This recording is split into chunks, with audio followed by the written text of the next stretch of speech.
Hey guys, Jim Edwards here, and welcome back to Sales Copywriting and Content Marketing Hacks. This is episode 42 with Jim and Stu. It rhymes. I tell you what, we're going to get this number stuff figured out. Good. We're good. So welcome, Stu. How you been, man? All is well, sir. All is well. Well, that's Can't complain. Good. My legs are quivering in your presence. I did legs. Because today was leg day. Today is leg day. Can't skip leg day. That's right. Number one rule. Otherwise, you look like a weird T. So what are we talking about today, Stu? We are talking about a subject that I learned from you that is near and dear to your heart, and actually is the topic of your podcast, but we're going to apply it to the world of business. So what is your favorite thing to talk about in the world of spec ops? Yeah, when I interview people, especially guys that have done some really neat things, we have this one podcast segment that I call To, Through, and After. So what did they do to get to the military, who they were before they joined the military, what did they do while they were there, and what are they doing now afterwards? And it just shows a nice little progression of their lives through this journey. And I think today we're going to discuss it and kind of change it a little bit to apply towards business. Right. Because it's really a past, present, future type framework that is a real easy way to grab your head around it and figure it out. Right. So the reason that I wanted to talk about this the way I wanted to talk about it was because, as you guys may or may not know, but we have launched Copywriting Secrets, the book. And what do you mean? That may have been a mistake, man. It's like, hey, buy my book, but don't tell nobody. I mean, maybe that wasn't the brightest thing. But, lesson learned. There you go. So I was, I got to admit that I'm tired, and my team is tired, and we've been just busting it to get this thing out, to get the funnel set up, to get everything finalized, all those little tiny detail-y things. And there's always that one thing, that one thing that holds it all up, and you're like, crap. And so we launched it out, and we've been launched for like 18 hours, and we're already almost 40% sold out of what I haven't announced it to my big list, hadn't gone out to the internet, just basically the Sales Copywriting Content Marketing Hacks group, and a list of people who said, hey, I want to know when the book is ready. So that's pretty cool to sell close to 400 books in 18 hours. Is pretty good. Yeah. So anyway, so I was outside making a Chickens with Jim video, and I guess I was looking for my rubber chicken, but it's hiding somewhere. I guess, oh, there it is. And I said, now's when the real work begins. And then that little voice in the back of my head, not the schizophrenia voice, but the one that I take counsel from, said, no, this is not when the real work begins. This is when the work changes. Yeah. And then I thought, yeah, this is kind of like when Stu talks about To, Through, and After, because everybody looks at when you launch a book, when you launch a product, when you see people like Russell Brunson that comes out with something and they make $1 million in a day, you're like, man, they treat it almost like it's a lottery ticket. You know what I mean? It's like that dude won the lottery. Right. And that's not the case at all. Just like you would look at a guy like you or Marcus Luttrell or these other guys that are all famous, and they never really find out about the fact that these guys were laying in some mud flat somewhere after being up for 4 days, eating mud, being in their own poop, and just hating life. Paying the price is really what that first stage is about, paying the price. Would you agree? Yeah, that's a really good way of, I see where you're going with this. That's a really good way to explain it. So how does someone pay? We'll bring this back over to the world of business, but how does someone pay the price in the world of the military, spec ops, SEALs, all that stuff? What is paying the price on that front end to Well, get? two through and after is really, you got to think of it as 3 phases, Okay. right? So what I do with the 2 is the number one most important thing is you are preparing, right? Okay. How well you prepare is going to help you with the next 2 phases. Okay. So this is the writing process. This is the, setting up everything process. You are really getting prepared. And then now the during, um, Right. But this is you. let's just talk Yeah. about the 2. I just want to talk Yeah. about the 2 phase right now. Right. In the world of the internet, the 2 phase to me is learning how to write copy, learning how to create a product, learning how to get a funnel set up, learning how to build an audience, how to run ads, how to do all the basic skills. Just like in your world, somebody has to pay the price. I mean, that's paying the price. You have to pay Yep. the price in the terms of reps and learning and building mental toughness and Yep. all those It takes things. time too. It takes time. It takes time in the saddle, and you got to put in the work. And whatever weakness you may have, you have to make it less of a weakness. Whether that is you go seek help for someone to help you with that weakness, or you just work on it so much yourself that you have now turned it into a strength. That is how you prepare for the next phase. Right. And that's exactly what you have to do in online business. If you don't know jack, despite what anybody promises you in their headlines, you're going to have to pay the price. You're going to have to get the knowledge. You're going to have to get the reps. You're going to have to get the experience. You're going to have to put in the time to get to a level where you can perform. That's just how it works. Despite the headlines to the contrary in JV Zoo and the Warrior Forum and all these places where they promise you can get rich with no experience and all that stuff, it's BS. You've got to pay the price to a certain level. You can hire it out, and I mean, you can't hire out someone to do push-ups for you, but you can hire somebody to set up your website. You can hire somebody to help you edit your product. You can hire somebody to help you do a lot of things. So in a lot of ways, it's a lot easier. Now we're ready. We've built that foundation. We're ready. Now getting through, let's talk about in your world, Stu, getting through the training.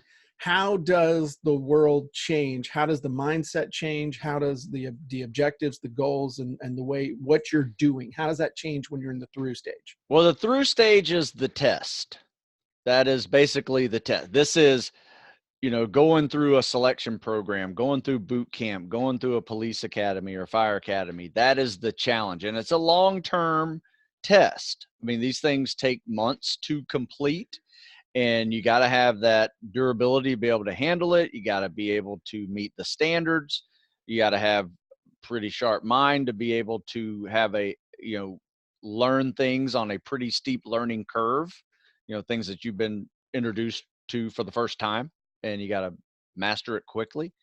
So there are all those little challenges there. So think of the through stage as a long-term test, right? And it may be, in business, it would be your long-term setting up, writing a book, for instance. That would be one of those things. And you have to really kind of suffer to get that thing done. I mean, there's some suffering involved in that, There where can you, be. yeah, you Absolutely. work, you stay up late, and you get things done and fine tune it.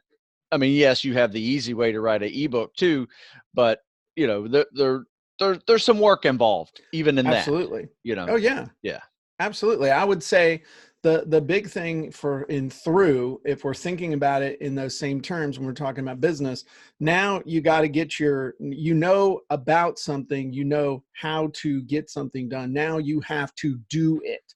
And a lot of people never get out of the 2 stage, the learning, yep, the info gathering. And then when it gets to the through that middle stage, you gotta put it into action. This is where you create the funnel, you write the sales letter, you set up the email follow-up sequences. You got to learn, you got to set up and run ads.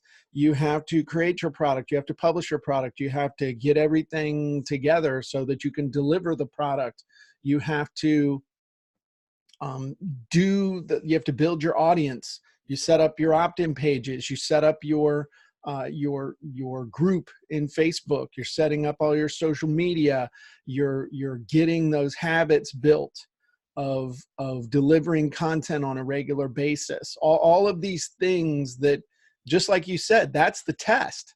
Sure. That is the test you have to get past in order to be the marketer or the author or the product infopreneur, whatever it is you say you're going to be. If you're going to be the person with the brick and mortar business who's selling more online than your competitor in the next strip mall, whatever it is, this is the part where you have to pass the test to become the person who is capable of doing these things. And it comes with time and effort and stubbing your toe and making mistakes and not giving up. And you see that. I was talking with a buddy of mine who's a coach in the 2CCX club, which is the people that are trying to get to their first $1 million through a funnel. And we were talking about, how that first one is hard because it's the hardest, but it's also the simplest. It's the hardest because you're doing things you've never done before. And so you don't have the frame of reference that says, okay, once I'm done with this, then this will come, then this will come, then this will come. And I can see the light at the end of the tunnel. It's the hardest because you don't know, you don't have a frame of reference, but it's also the simplest because you don't have anything else going on as far as online business. So you can have tunnel vision, like, this is my next thing to work on. I'm going to work on this. When this is done, I can work on the next thing, on the next thing, on the next thing. And all you have to do is just trust that you're in the right lane, and that you're on the right path, and that you're taking the right steps. As long as you trust that, then it's simple. You just run one step to the next, to the next, to the next. One, what do you call them? One event to the next. Just one event to the next, to the next. Yeah. Well, another way to look at it too is kind of general and specific with phase 1 and phase 2. You have to acquire some general abilities, during the 2 phase, right? You need to learn how to swim. You need to learn how to run. You need to get a little stronger, and all these little, general elements of fitness will build that foundation you need to really get specific in the test that's in your future or in your present. Because those miles have to be 4 miles, and they have to be fast. They have to be 2 miles with swimming, in the ocean with scuba fins, fast, right? You gotta have to be prepared for logs and boats, carrying those on your shoulders all day. So there's some durability issues that occurred specifically through that test. And I guess what you just mentioned when you had a laundry list of things that you have to do in this 2 or through phase, for the test, is those are the specifics that you have to do every day to get through this phase. Yeah. Or you have to manage someone else to do for you. Yes. You can outsource if you can outsource it, but when you outsource something, you may be offloading the task, but you're onloading the task of manager and quality control, which 100%. I think nobody ever really talks about that. And that's when you really can get screwed. I know somebody that's been trying to launch a funnel for 2 months because the person she hired to format her funnel took her money, and then has just been having delay after delay after delay after delay. Ouch. And so you hear that. So there's this nirvana of outsourcing, but nobody talks about how you're just becoming a manager at that point. Sure. So the big thing to understand is that you definitely have to build those skills, and you will have to put in the time.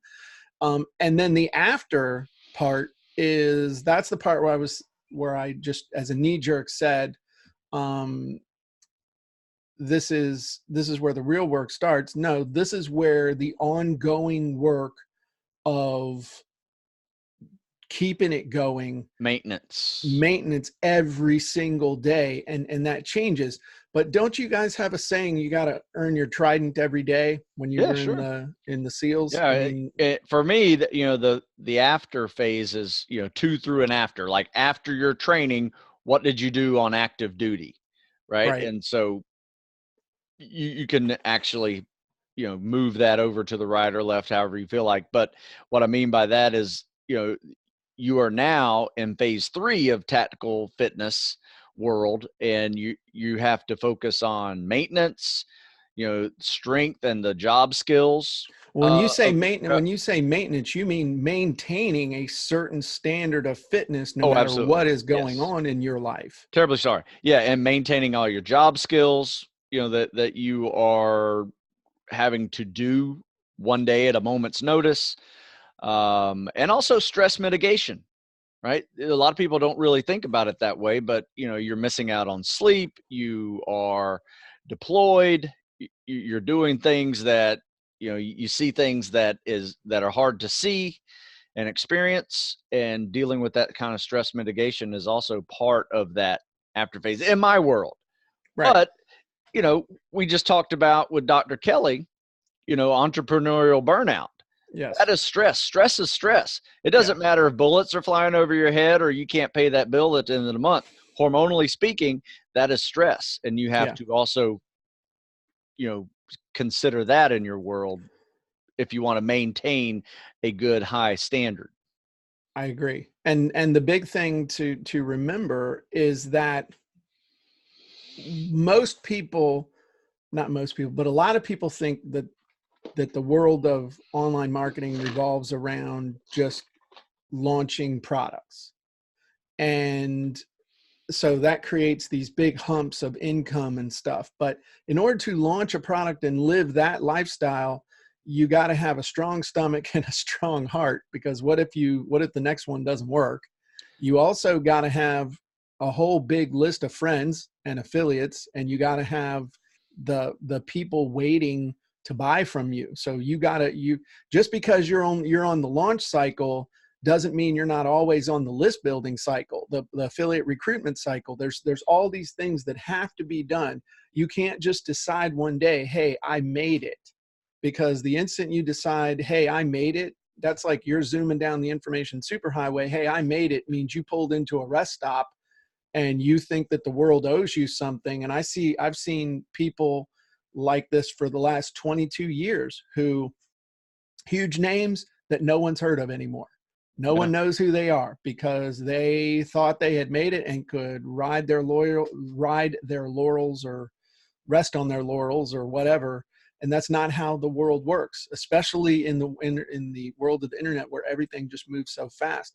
So now your job in the after is to keep the traffic steady, keep your product up to date, make sure that all of your technology is up to date. Just a simple example is making sure your websites are mobile optimized. I mean, Mm-hmm. just with so many people doing stuff on mobile phones, I've seen people's sales start going down, and they're like, what the hell? I'm getting the same amount of traffic and sales are going through the roof. We look at their stats, we look at their analytics, and realize huge percentage of people are looking at on mobile. You go look on mobile and I wouldn't buy it. So it's just all these things where you have to maintain situational awareness, the changes in the market, getting into new markets, finding markets that that can use your product or you can adapt it.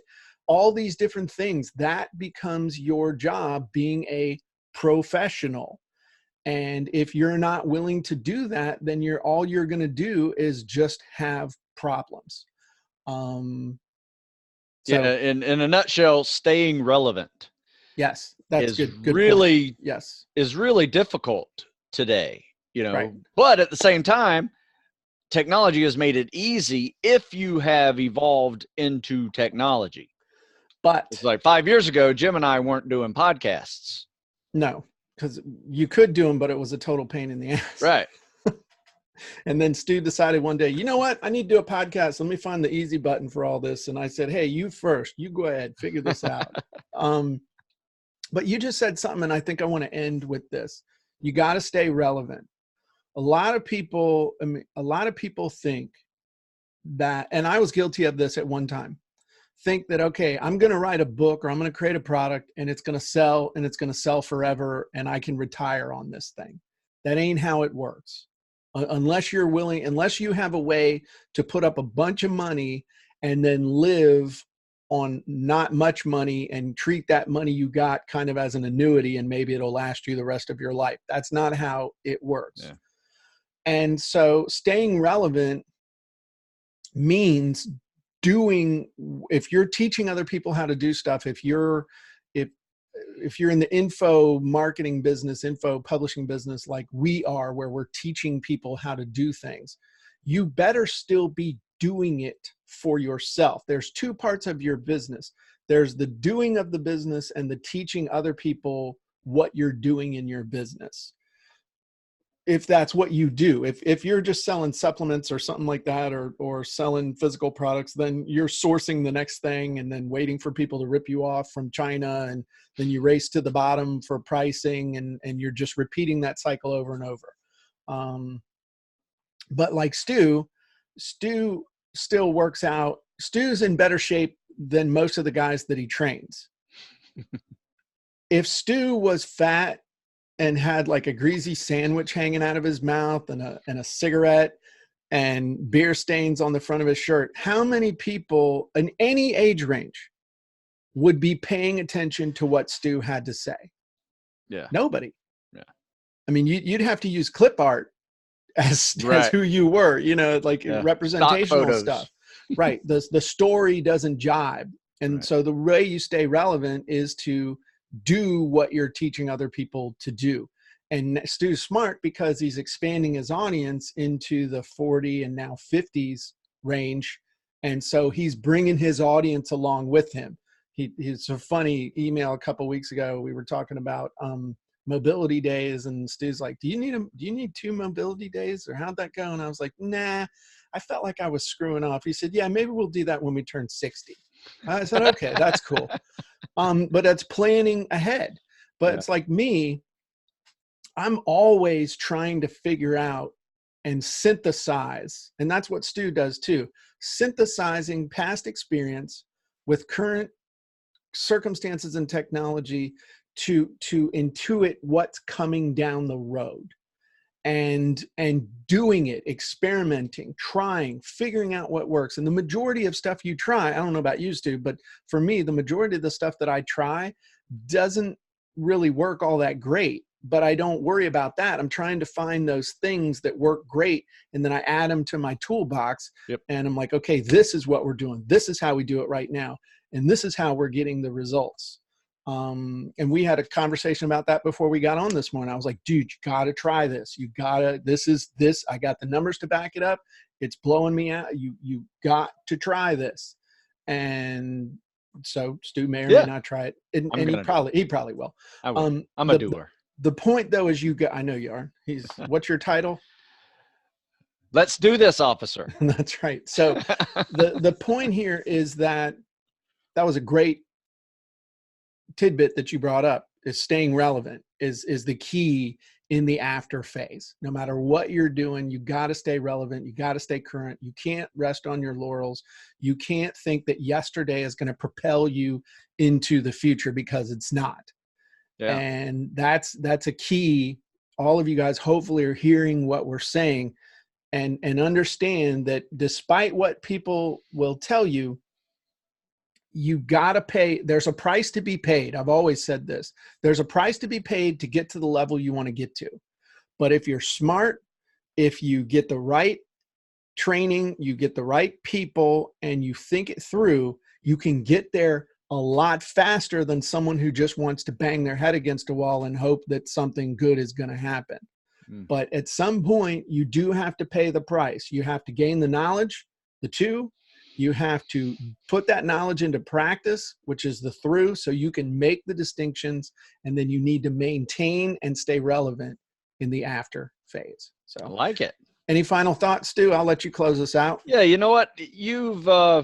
We have tied my fitness world into the business world several times, and probably one of the best things you've ever said a while back ago was you have to have abs, right? And Uh-huh. abs is ABS, always be selling. That's right. There's another tie-in. That's right. You're going to work on your abs, you got to always be selling. That's Always what be abs selling. is. That's what That's abs right. is. And no one wants to do abs. It's the least sexy thing. It's the least happy thing that anybody wants to do. But Right. it's the most important because it connects everything together. There you go. Cool. So, hey guys, if you are not a member of the Sales Copywriting and Content Marketing Hacks Facebook group, you should be. If you have not gotten a copy of Copywriting Secrets yet, you need to go to copywritingsecrets.com and grab one. I don't know whether we'll have the waiting list up there or not because we've been selling these bad boys out quick. I actually wrote in my workout journal that I need to go order a few more 1,000 copies. But you know, who knows where we are on the cycle and all this stuff. But Stu, you read this book. Do you like it? I did, and I've had you read it to me. That is true. Yeah. Yeah. You didn't really, you cheated. You didn't read this book. You heard this book. So that's true. That's true. So Stu liked it. He sat through the whole thing. And we actually added some really cool extra interview stuff, some insights, some thoughts, and some other things to really make the audiobook version of this thing massively cool. So go check it out. And you guys have a great day, and we'll talk to you soon.